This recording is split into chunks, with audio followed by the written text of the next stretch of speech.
Allora, adesso quello che dobbiamo decidere è come finirla, giusto? Tu cosa ne pensi? Sì, si potrebbe finire con cera, con Savondò, oppure secondo me, essendo un effetto a marmo, il ipervetro potrebbe essere la scelta giusta perché riesce a dare la profondità, quindi diciamo, a completare il lavoro che è stato fatto. Ok. Quindi io la vedo, questa parete è finita, già si vede che potrebbe anche essere lasciata così, perché è totalmente traspirante, però è giusto proteggerla, no? Quindi con la cera gli diamo un certo tipo di protezione, diventa idrorepellente, naturalissima e traspirante, quindi avremmo un marmo totalmente traspirante come è in natura, no? Ma noi qui vogliamo andare oltre perché vogliamo fare anche una protezione veramente duratura, possiamo vederlo in, che ne so, in una hall di un albergo, quindi dobbiamo iperproteggerlo e allora mettiamo ipervetro. In questo caso per mettere ipervetro dobbiamo però prima prepararlo e quindi diamo una mano o due mani di vetro diluito 1,8, quindi 8 parti di acqua, una parte di vetro, in modo che blocca completamente dall'interno, quindi diventa totalmente impermeabile la parete.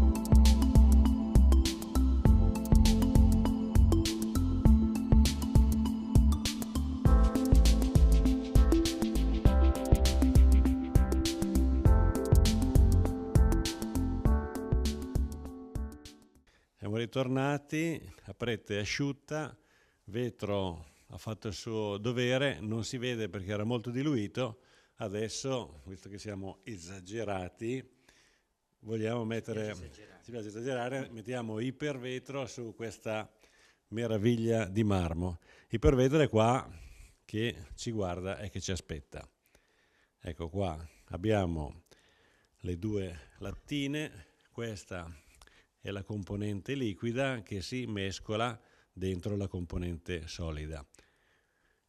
Puoi partire, Massimo, che prepariamo il prodotto per l'applicazione.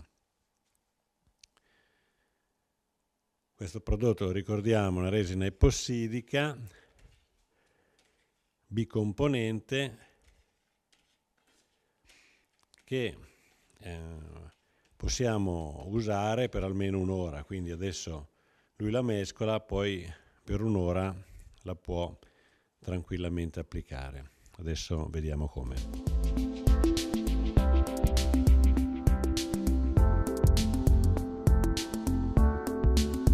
Ecco, adesso è ben mescolata. Di solito ci vogliono almeno 3 minuti per mescolarla molto bene. È importante questa fase perché le due componenti messe assieme cominciano a catalizzare, quindi a creare quella reazione chimica che poi dà quell'effetto totalmente trasparente e vetroso e quella solidità che ci permette di applicare il prodotto in verticale. Direi che adesso è pronta, possiamo partire con l'applicazione, vediamo.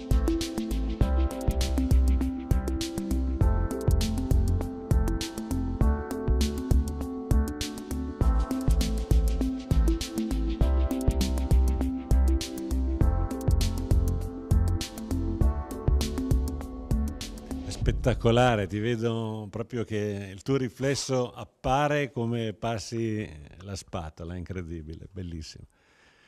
No, comunque bisogna darlo un pochino abbondante che scivola meglio, lo senti come Sì, suona bene, bello silenzioso. sì, in effetti il suono può essere anche un'indicazione di quanto materiale mettere, quindi sulla spatola.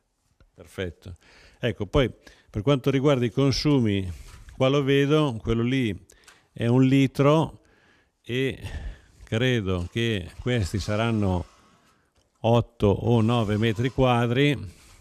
Penso che con 1 litro ne avanzerà ancora un bel po', quindi possiamo dirlo su una parete liscia come questa il consumo è sicuramente superiore a 10 metri quadri per mano. Ovviamente se facessimo un prodotto, un muro più a rilievo come una pietra spaccata o addirittura uno zen, lì i consumi salgono radicalmente perché dobbiamo andare a riempire le fessure. Quindi per esempio con zen, con 1 litro si possono fare 4 metri quadri con una mano. Quindi dipende dal tipo di superficie che andiamo a proteggere, a finire. Comunque veramente questa parete è emozionante, bravo, bravissimo Massimo.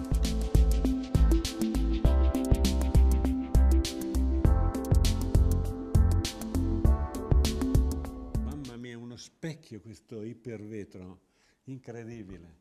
No, a parte gli scherzi, veramente adesso, cosa dici Massimo? Fine del mondo, eh? Sì, adesso abbiamo un problema con i vetrai. Esatto. Facciamo Ieri con i con i marmiti. oggi con i vetrai è un problema.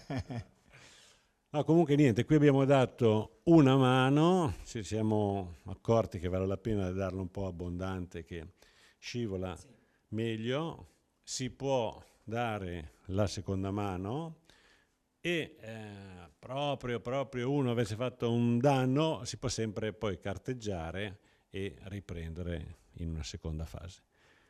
A questo punto abbiamo finito, giusto? Sì, il lavoro è completato, quindi speriamo possa essere, ecco, l'obiettivo possa rimanere quello di essere utile a qualcuno che possa stimolare a tutti i pittori creativi qualcosina di positivo, possa essere d'aiuto appunto come stimolo. Bene, andare in questa direzione sempre di maggiore creatività per cogliere questa rivoluzione del momento, di questa decorazione, di questa voglia di fare cose un po' particolari. Naturalmente sempre con segui il tuo Segui il tuo istinto. istinto. Perfetto. Grazie a tutti, se ci avete seguito fin qua e appunto speriamo che possiate fare degli ottimi lavori con questo prodotto.